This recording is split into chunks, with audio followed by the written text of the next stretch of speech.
Bismillahirrahmanirrahim. Students, welcome to the channel. Exercise 2.2 Vector Analysis BSc Maths. Question number 21 तक हमने पिछली video में किए थे. क्वेश्चन नंबर 21 से आगे चलेंगे.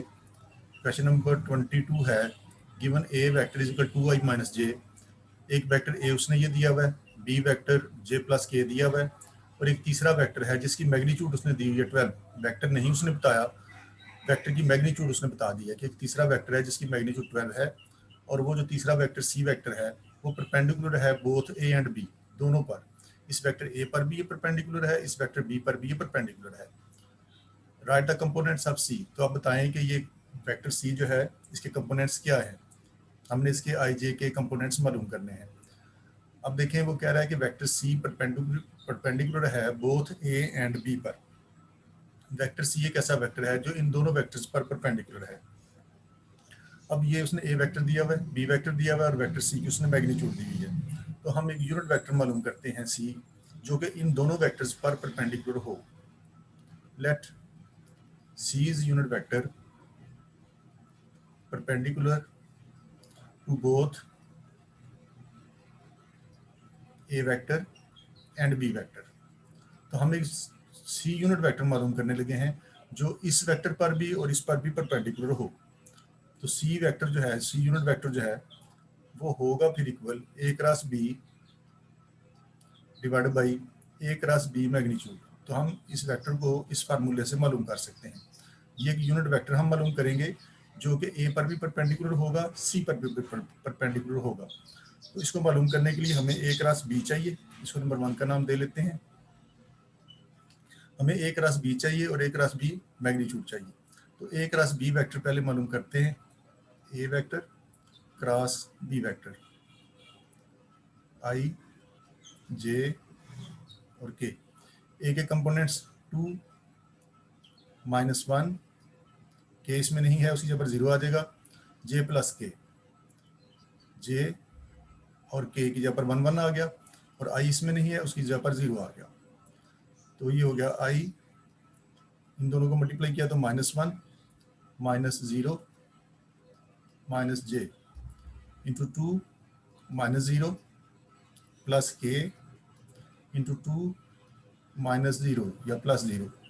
तो ए क्रॉस बी वेक्टर हमने ये मालूम कर लिया -i -2j प्लस 2k. तो ये हमने ए क्रॉस बी वेक्टर मालूम किया है -i -2j प्लस 2k. हमें इसकी मैग्नीट्यूड भी चाहिए इसमें लगाने के लिए. ए क्रॉस बी वेक्टर की मैग्नीट्यूड भी निकाल लेते हैं. आई कंपोनेंट के साथ -1 है, -1 का स्क्वायर -2 का स्क्वायर और 2 का स्क्वायर, इन सब को ऐड किया और उसका अंडर रूट कर लिया. तो ये आ जाएगा हमारे पास 1 + 4 + 4. ये आ गया 9 और 9 का अंडर रूट आ गया 3. इसको उठा के 1 में लगाएं सबको.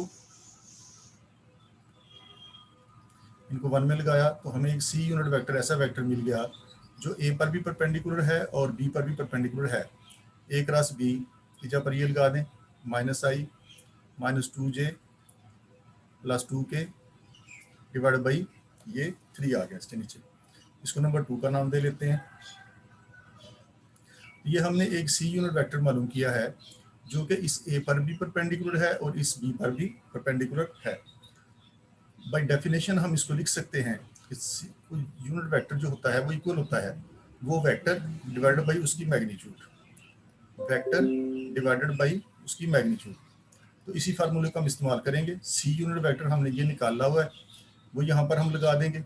सी वेक्टर ये हमने मालूम करना है और सी वेक्टर की मैग्नीट्यूड वो भी हम इसमें पुट करेंगे. इसके बाद by definition C unit vector जो है वो इक्वल है C vector divide by its magnitude. इसमें ये वैल्यूज पुट कर दें. हमें दरअसल वो कह रहा है कि सी वेक्टर मालूम करें. हमें ये वेक्टर मालूम करना है सी वेक्टर. इसको उठा के उधर ले जाएं, मल्टीप्लाई कर दें सी unit vector into C vector magnitude. इसमें वैल्यूज लगा दी. सी वेक्टर यूनिट वेक्टर जो भी हमने निकाला था -i -2j प्लस 2k, उसकी वैल्यू यहाँ पे पुट कर दी, और डिवाइडेड बाई 3 था, ये भी आ गया साथ, और वेक्टर सी की मैग्नीट्यूड, और वेक्टर सी की मैग्नीट्यूड जो है वो है हमारे पास 12, वो भी यहाँ पर लगा दी। वेक्टर सी जो अभी हमने वेक्टर सी की मैग्नीट्यूड उसने दी हुई है क्वेश्चन के अंदर, क्वेश्चन में उसने बताया हुआ है कि उस वेक्टर की मैग्नीट्यूड जो है वो 12 के इक्वल है, तो ये 12 भी हमने उसकी जगह पर पुट कर दिया। अब ये बन गया हमारे पास C vector is equal to this, ये दोनों कट गए, तो ये आ गया हमारे पास -4, 4 को मल्टीप्लाई किया इसके साथ, -4i -8j प्लस 8k, और यही है हमारा मतलूबा वेक्टर जो हमने मालूम करना था, -4i -8j प्लस 8k। तो ये कह रहा था कि एक ऐसा वेक्टर सी मालूम करें जो कि ए वेक्टर पर, ये जो ए वेक्टर उसने दिया हुआ था 2i -j इस पर, और दूसरा वेक्टर बी जो उसने दिया हुआ था j प्लस k, एक ऐसा वेक्टर सी मालूम करें जिसकी मैग्नीट्यूड 12 हो। अगर हम इसकी मैग्नीट्यूड निकाल लें, फर्ज करें हम इसकी मैग्नीट्यूड निकालते हैं, तो -4 का स्क्वायर प्लस 16, 8 का स्क्वायर 64 प्लस 64, ये आ जाएगा 144। देख लें इसकी मैग्नीट्यूड जो है सी वेक्टर की वो 12 ही आती है। तो हमने एक ऐसा वेक्टर सी मालूम करना था जिसकी मैग्नीट्यूड 12 हो, तो ये एक ऐसा वेक्टर ही हमने मालूम किया जिसकी मैग्नीट्यूड 12 है, और ये वाला वेक्टर इस पर ए पर और बी दोनों पर परपेंडिकुलर है। अगर हम इसका डॉट प्रोडक्ट निकालें, सी वेक्टर का डॉट प्रोडक्ट अगर ए वेक्टर के साथ निकाला जाए तो 0 आंसर देता है। अगर हम इस वेक्टर सी का डॉट प्रोडक्ट इसके साथ निकालें तो हमें 0 आंसर मिलता है। अब इसका मतलब है कि हमने एक ऐसा वेक्टर मालूम कर लिया जिसकी मैग्नीट्यूड 12 है, जो ए पर भी परपेंडिकुलर है और बी पर भी परपेंडिकुलर है, और इस क्वेश्चन में हमने यही करना था। तो हमने एक यूनिट वेक्टर पहले निकाला है, सी यूनिट वेक्टर निकाला है इस फार्मूले से, A cross B divide by A cross magnitude, तो ये हमारे पास वो यूनिट वेक्टर आ गया है। और यूनिट वेक्टर का तो हमें पता है कोई भी यूनिट वेक्टर हो तो उसको इस तरह से लिखा जा सकता है, सी यूनिट वेक्टर है तो उसको हम लिखेंगे वेक्टर, ये वाला vector divided by its magnitude, तो इसी को हमने इस्तेमाल करके हमने ये वाला वेक्टर सी मालूम कर लिया है। इसको उधर मल्टीप्लाई किया है और वैल्यू सी यूनिट वेक्टर इसकी वैल्यू यहाँ पर पुट कर दी है, और सी मैग्नीट्यूड हमने 12 पुट की है, और ये सारे का सारा हमारे पास एक ऐसा वेक्टर आ गया है जो कि हमारी तमाम रिक्वायरमेंट्स को पूरा कर रहा है। Question number 23, show that A cross B, ये दो वेक्टर्स हैं, एक वेक्टर ए है एक वेक्टर बी है, इनका क्रॉस प्रोडक्ट, ए को इस तरह का कोई वेक्टर है a1i plus a2j plus a3k, B को इस तरह का वेक्टर है b1i plus b2j plus b3k, a1 a2 a3 b1 b2 b3 कोई वैल्यूज हैं इसके साथ, इसके कंपोनेंट्स हैं। कहता है कि कह रहा है कि ए क्रॉस बी को साबित करें कि आप इस तरह से लिख सकते हैं i cross a1 b, j cross a2 b, k cross a3 b।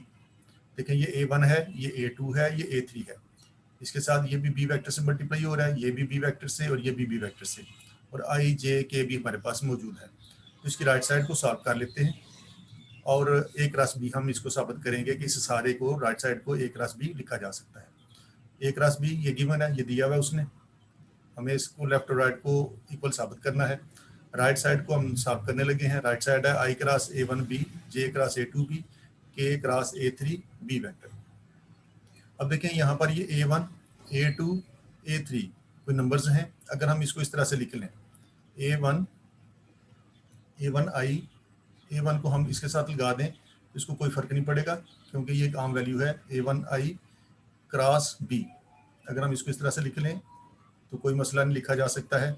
a2 को अगर इस तरीके के साथ लगा लें तो इसको लगाया जा सकता है, ये हमने लिख लिया, प्लस a3 को यहाँ पर ले आए a3 के क्रॉस बी, इसके ऑर्डर में कोई फर्क नहीं पड़ा, ये बिल्कुल इस तरह से लिखा जा सकता है।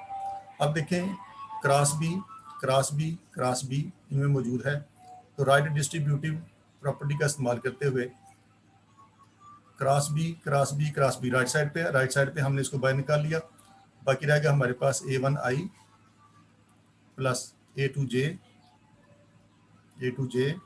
प्लस a3k रह गया अंदर।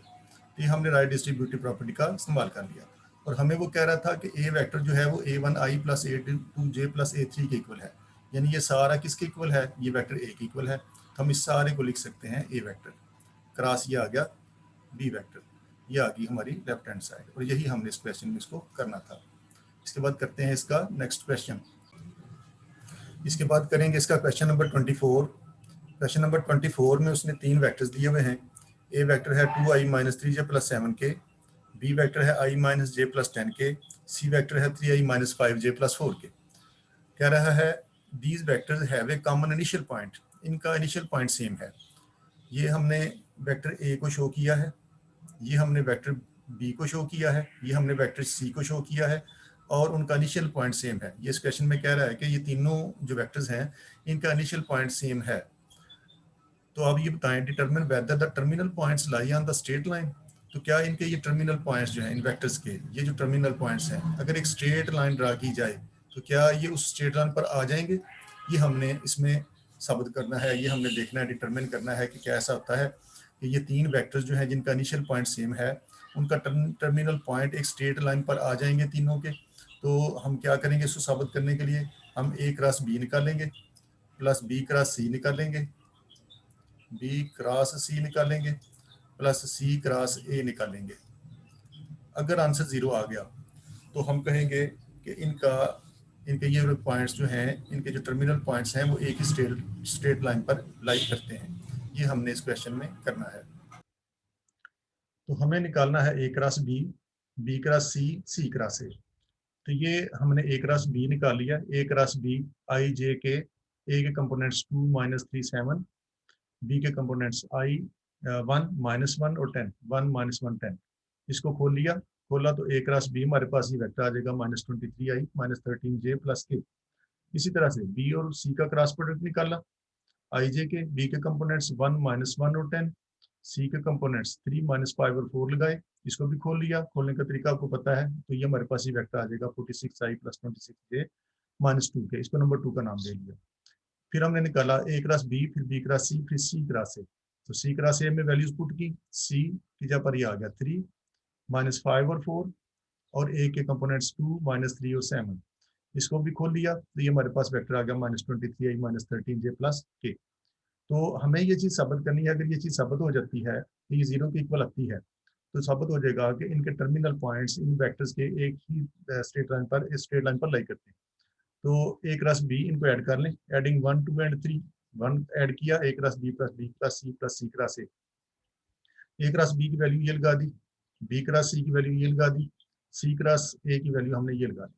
इनको प्लस माइनस करेंगे तो ये सारे कट जाते हैं, तो ये 0 के इक्वल आ जाता है। यानी A cross B cross C cross A जो है वो 0 के इक्वल आता है।